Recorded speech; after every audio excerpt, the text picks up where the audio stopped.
Chapter 1. An Irate Neighbour. A tall, slim girl, half past 16, with serious grey eyes and hair which her friends called auburn, had sat down on the broad red sandstone doorstep of a Prince Edward Island farmhouse one ripe afternoon in August, firmly resolved to construe so many lines of Virgil. But an August afternoon, with blue hazes scarfing the harvest slopes, little winds whispering elfishly in the poplars, and a dancing splendour of red poppies outflaming against the dark coppice of young firs in a corner of the cherry orchard, was fitter for dreams than dead languages. The Virgil soon slipped unheeded to the ground, and Anne, her chin propped on her clasped hands, and her eyes on the splendid mass of fluffy clouds that were heaping up just over Mr. J. A. Harrison's house like a great white mountain, was far away in a delicious world where a certain school-teacher was doing a wonderful work, shaping the destinies of future statesmen, and inspiring youthful minds and hearts with high and lofty ambitions. To be sure, if you came down to harsh facts, which it must be confessed Anne seldom did until she had to, it did not seem likely that there was much promising material for celebrities in Avonlea school, but you could never tell what might happen if a teacher used her influence for good. Anne had certain rose-tinted ideals of what a teacher might accomplish if she only went the right way about it, and she was in the midst of a delightful scene, 40 years hence, with a famous personage. Just exactly what he was to be famous for was left in convenient haziness, but Anne thought it would be rather nice to have him a college president, or a Canadian premier, bowing low over her wrinkled hand and assuring her that it was she who had first kindled his ambition, and that all his success in life was due to the lessons she had instilled so long ago in Avonlea school. This pleasant vision was shattered by a most unpleasant interruption. A demure little Jersey cow came scuttling down the lane, and 5 seconds later Mr. Harrison arrived, if arrived be not too mild a term to describe the manner of his irruption into the yard. He bounced over the fence without waiting to open the gate, and angrily confronted astonished Anne, who had risen to her feet and stood looking at him in some bewilderment. Mr. Harrison was their new right-hand neighbour, and she had never met him before, although she had seen him once or twice. In early April, before Anne had come home from Queen's, Mr. Robert Bell, whose farm adjoined the Cuthbert place on the west, had sold out and moved to Charlottetown.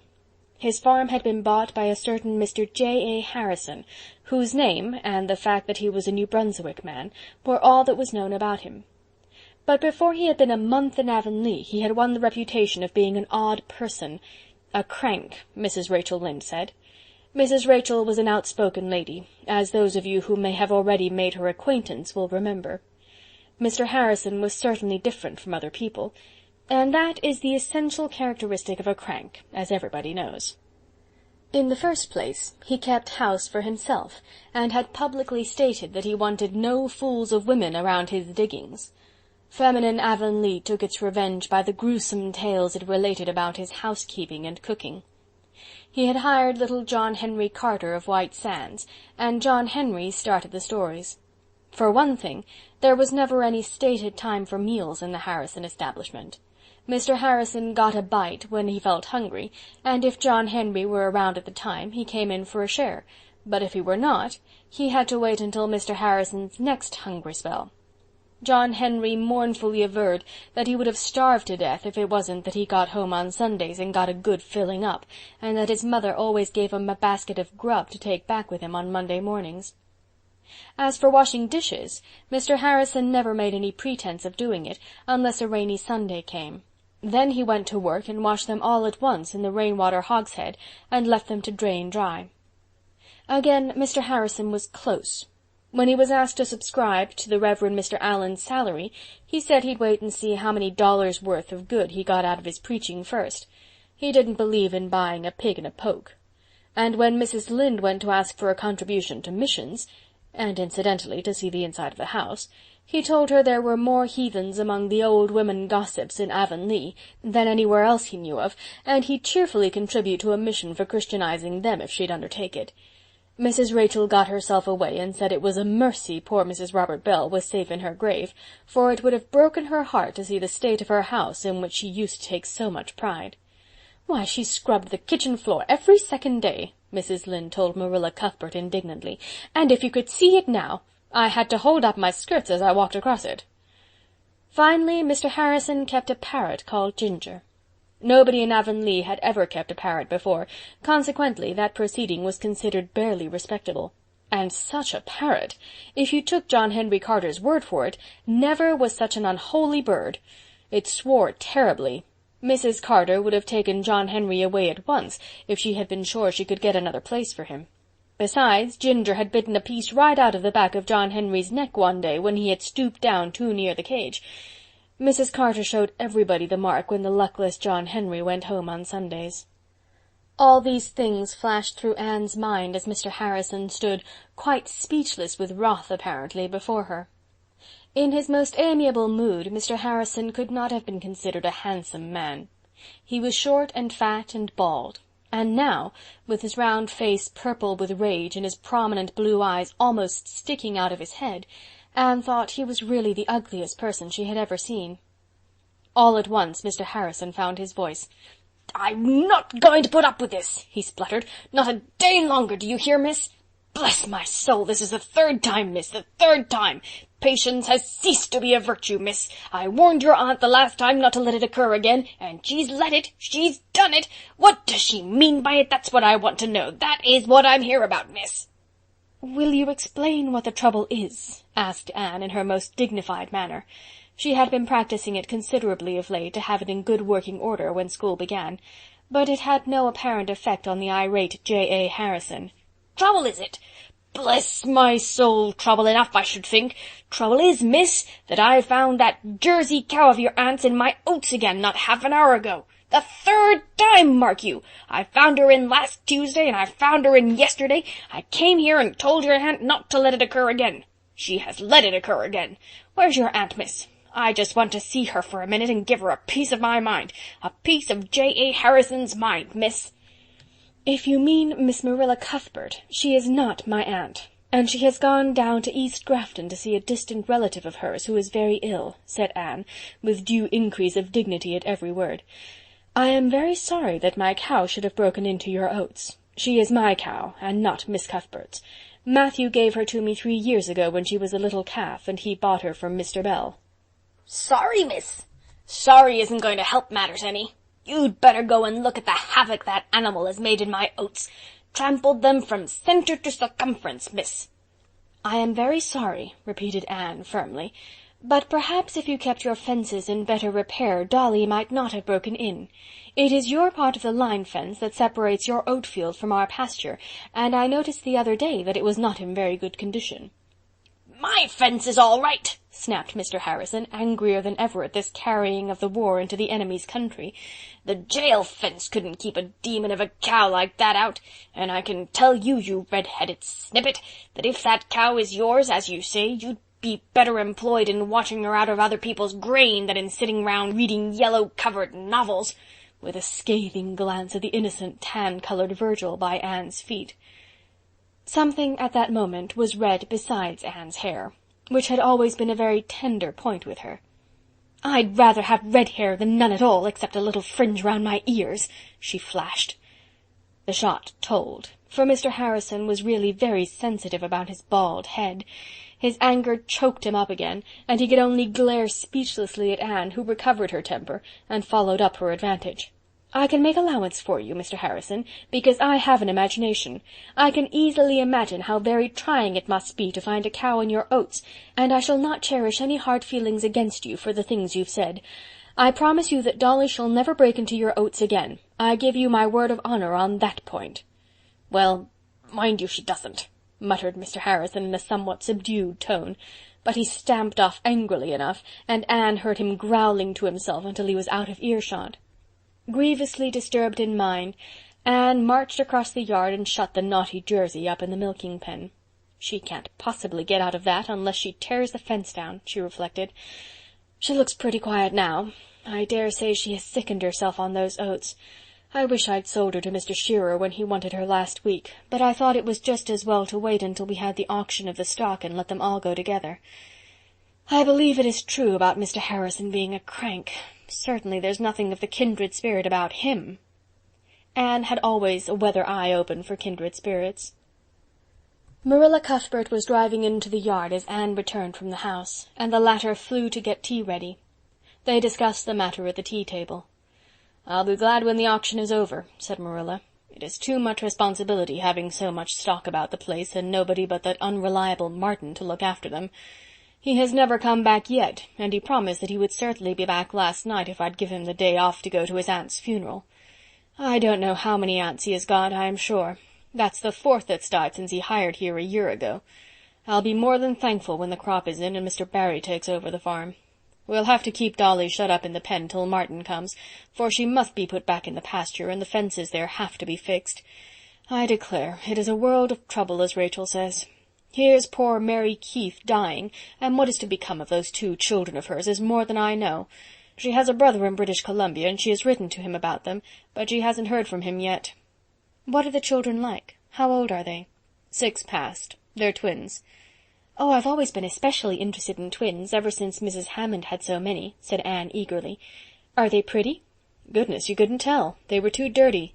Davy had been out making mud pies, and Dora went out to call him in. Davy pushed her head first into the biggest pie, and then, because she cried, he got into it himself and wallowed in it to show her it was nothing to cry about. Mary said Dora was really a very good child, but that Davy was full of mischief. He has never had any bringing up, you might say. His father died when he was a baby, and Mary has been sick almost ever since." "I'm always sorry for children that have no bringing up," said Anne soberly. "You know I hadn't any until you took me in hand. I hope their uncle will look after them. Just what relation is Mrs. Keith to you?" "Mary? None in the world. It was her husband. He was our 3rd cousin. There's Mrs. Lynde coming through the yard. I thought she'd be up to hear about Mary." "Don't tell her about Mr. Harrison and the cow," implored Anne. Marilla promised, but the promise was quite unnecessary, for Mrs. Lynde was no sooner fairly seated than she said, "I saw Mr. Harrison chasing your jersey out of his oats today when I was coming home from Carmody. I thought he looked pretty mad. Did he make much of a rumpus?" Anne and Marilla furtively exchanged amused smiles. Few things in Avonlea ever escaped Mrs. Lynde. It was only that morning Anne had said, "If you went to your own room at midnight, locked the door, pulled down the blind, and sneezed, Mrs. Lynde would ask you the next day how your cold was." "I believe he did," admitted Marilla. "I was away. He gave Anne a piece of his mind." "I think he is a very disagreeable man," said Anne, with a resentful toss of her ruddy head. "You never said a truer word," said Mrs. Rachel solemnly. "I knew there'd be trouble when Robert Bell sold his place to a New Brunswick man, that's what. I don't know what Avonlea is coming to, with so many strange people rushing into it. It'll soon not be safe to go to sleep in our beds." "Why, what other strangers are coming in?" asked Marilla. "Haven't you heard? Well, there's a family of Donnells, for one thing. They've rented Peter Sloane's old house. Peter has hired the man to run his mill. They belong down east, and nobody knows anything about them. Then that shiftless Timothy Cotton family are going to move up from White Sands, and they'll simply be a burden on the public. He is in consumption, when he isn't stealing, and his wife is a slack-twisted creature that can't turn her hand to a thing. She washes her dishes sitting down. Mrs. George Pye has taken her husband's orphan nephew Anthony Pye. He'll be going to school to you, Anne, so you may expect trouble, that's what. And you'll have another strange pupil, too. Paul Irving is coming from the States to live with his grandmother. You remember his father, Marilla, Stephen Irving, him that jilted Lavender Lewis over at Grafton." "I don't think he jilted her. There was a quarrel. I suppose there was blame on both sides." "Well, anyway, he didn't marry her, and she's been as queer as possible ever since, they say, living all by herself in that little stone house she calls Echo Lodge. Stephen went off to the States and went into business with his uncle and married a Yankee. He's never been home since, though his mother has been up to see him once or twice. His wife died 2 years ago, and he's sending the boy home to his mother for a spell. He's 10 years old, and I don't know if he'll be a very desirable pupil. You can never tell about those Yankees." Mrs. Lynde looked upon all people who had the misfortune to be born or brought up elsewhere than in Prince Edward Island with a decided "can any good thing come out of Nazareth" air. They might be good people, of course, but you were on the safe side in doubting it. She had a special prejudice against Yankees. Her husband had been cheated out of $10 by an employer for whom he had once worked in Boston, and neither angels nor principalities nor powers could have convinced Mrs. Rachel that the whole United States was not responsible for it. "Avonlea school won't be the worse for a little new blood," said Marilla dryly, "and if this boy is anything like his father, he'll be all right. Steve Irving was the nicest boy that was ever raised in these parts, though some people did call him proud. I should think Mrs. Irving would be very glad to have the child. She's been very lonesome since her husband died." "Oh, the boy may be well enough, but he'll be different from Avonlea children," said Mrs. Rachel, as if that clinched the matter. Mrs. Rachel's opinions concerning any person, place, or thing were always warranted to wear. "What's this I hear about your going to start up a village improvement society, Anne?" "I was just talking it over with some of the girls and boys at the last debating club," said Anne, flushing. "They thought it would be rather nice, and so do Mr. and Mrs. Allen. Lots of villages have them now." "Well, you'll get into no end of hot water if you do. Better leave it alone, Anne, that's what. People don't like being improved." "Oh, we're not going to try and improve the people. It is Avonlea itself. There are lots of things which might be done to make it prettier. For instance, if we could coax Mr. Levi Bolter to pull down that dreadful old house on his upper farm, wouldn't that be an improvement?" "It certainly would," admitted Mrs. Rachel. "That old ruin has been an eyesore to the settlement for years. But if you improvers can coax Levi Bolter to do anything for the public that he isn't to be paid for doing, may I be there to see and hear the process, that's what. I don't want to discourage you, Anne, but there may be something in your idea, though I suppose you did get it out of some rubbishy yanking magazine. But you'll have your hands full with your school, and I advise you as a friend not to bother with your improvements, that's what. But there, I know you'll go ahead with it if you've set your mind on it. You were always one to carry a thing through somehow." Something about the firm outlines of Anne's lips told that Mrs. Rachel was not far astray in this estimate. Anne's heart was bent on forming the Improvement Society. Gilbert Blythe, who was to teach in White Sands, but would always be home from Friday night to Monday morning, was enthusiastic about it, and most of the other folks were willing to go in for anything that meant occasional meetings and consequently some fun. As for what the improvements were to be, nobody had any very clear idea except Anne and Gilbert. They had talked them over and planned them out until an ideal Avonlea existed in their minds, if nowhere else. Mrs. Rachel had still another item of news. "They've given the Carmody School to a Priscilla Grant. Didn't you go to Queen's with a girl of that name, Anne?" "Yes, indeed. Priscilla to teach at Carmody? How perfectly lovely!" exclaimed Anne, her gray eyes lighting up until they looked like evening stars, causing Mrs. Lynde to wonder anew if she would ever get it settled to her satisfaction whether Anne Shirley were really a pretty girl or not. End of Chapter 1.